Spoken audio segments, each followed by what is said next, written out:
Sudah mengatakan lagi juga, dia mengatakan kita ini harus waspada.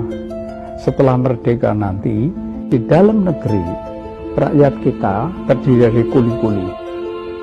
Dan di luar negeri, dalam pergaulan antar bangsa, bangsa kita kedudukannya seperti kuli. Dan itu terjadi lagi sekarang. Indonesia itu merupakan negara outsourcing. Jadi Indonesia itu tidak melakukan industrialisasi. Karena Indonesia itu hanya memiliki pabrik saja. Itu pun juga tidak menyelenggarakan pendirian pabrik di Indonesia, tapi milik asing. Negara itu berfungsi sebagai tukang pembersih WC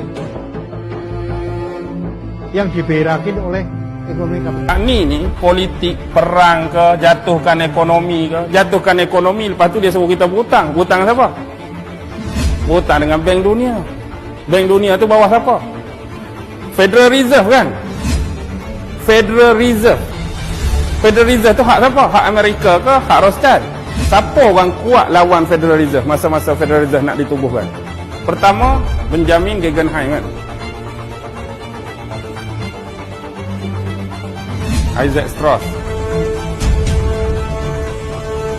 Lepas tu satu lagi Jacob. Hak ni orang kaya zaman tu ni. Last kali mereka mati dalam satu malam saja. Sebab mereka semua mati dalam peristiwa kebetulan ke? Semua kita anggap kebetulan. Memang dia Yahudi, tapi mereka tentang kuatnya penubuhan Federal Reserve. Federal Reserve tu buat Bank Dunia. Tujuan buat Bank Dunia, perang dunia. Bila berlaku perang dunia, kita nak berperang, senjata tak ada. Nak beli senjata guna apa? Nak guna duit. Duit nak ambil kat mana? Pinjam Bank Dunia. Menang atau kalah pun, negara hancur. Nak bangunkan balik negara, duit nak ambil kat mana? Bank Dunia. Bank Dunia ni bunga dia tinggi ke rendah? Sampai hari ni duk berhutang dengan Bank Dunia. Dia buat perang tu kebetulan ke dicipta? Perang tu dicipta, bukan kebetulan. Perang tu dicipta supaya orang berhutang, supaya orang beli senjata. Last kali berhutang dengan dia. Dia duk bagi hutang, dia buat bunga tinggi. Last kali sampai 7 keturunan, 8 keturunan tak habis hutang lagi. Last kali kita tak boleh nak buat apa. Gaddafi didn't give up. In the months leading up to the military intervention, he called on African and Muslim nations to join together to create this new currency that would rival the dollar and euro. If Gaddafi had an intent to try to reprice his oil or whatever else the country was selling in the global markets and accept something else as a currency, or maybe launch a gold dinar currency, any move such as that would certainly not be welcomed by the power elite today who are responsible for controlling the world's central banks. So yes, that would certainly be something that would cause his immediate dismissal and the need for other reasons to be brought forth for removing him from power.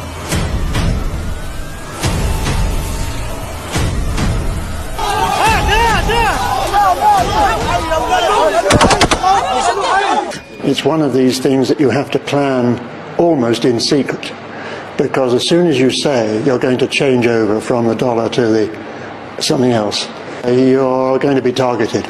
Gaddafi adalah pemimpin dengan segala kekurangan dan kelebihannya. Dia komit terhadap Palestina. Dia ingin membuat mata uang alat tukar di Afrika itu emas. Dia kampanyekan di seluruh Afrika. Dia ingin minyak Libya dibeli dengan emas.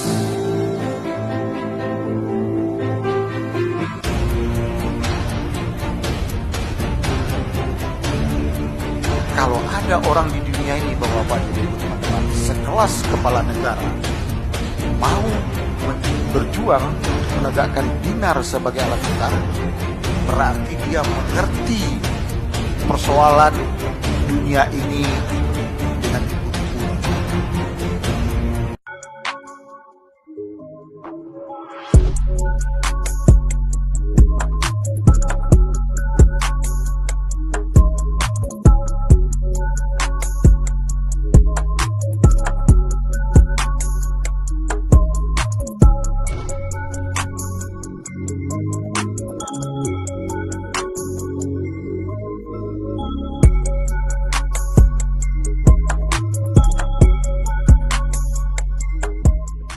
said, he reached over on his desk, he picked up a piece of paper, and he said, I just got this down from upstairs, meaning the Secretary of Defense's office today, and he said, this is a memo that describes how we're going to take out 7 countries in 5 years, starting with Iraq and then Syria, Lebanon, Libya, Somalia, Sudan, and finishing off Iran.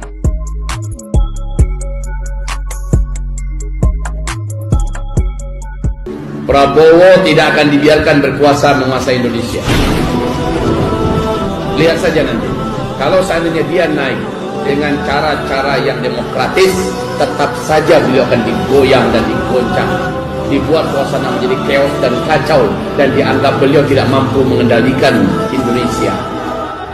The New World Order punya program bahwa siapapun yang naik harus orang yang lulus menurut mereka. Ini zamannya pencitraan.